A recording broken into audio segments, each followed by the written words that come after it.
promising a new chapter for Syria. Abu Mohammed al-Golani addressed crowds after overthrowing the Assad regime and recalled the pain of years spent in civil war. Within 11 days, by God's grace, Syria was liberated from its north to its south and from its east to its west. This is God's support. Thanks to God, we have witnessed with our own eyes how 13 years of suffering are being healed through this great victory.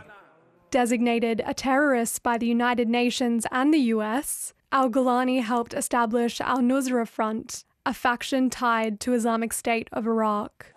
But he left when al-Nusra merged with a group called ISI to become ISIS. He then pledged allegiance to al-Qaeda, but severed ties with them in 2016 and rebranded his group as Jabhat Fatah al-Sham, which then merged with other rebel groups to form Hayat Tahrir al-Sham, or HTS, in 2017.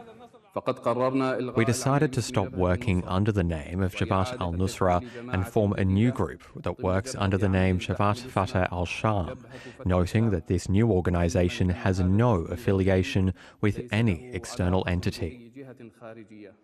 As he reshaped his image, al-Golani visited displacement camps and oversaw aid efforts during crises like the devastating 2023 earthquakes, aiming to demonstrate the group's capacity to govern and positioning himself as a legitimate ruler.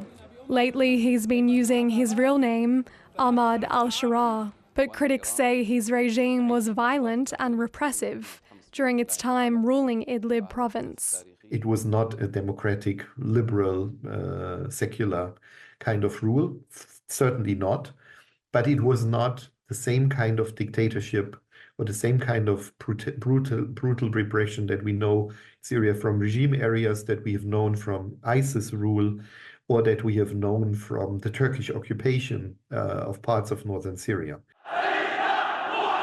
Leaving uncertainty about what the future leadership of Syria will look like. Amelia Costigan, ABC News.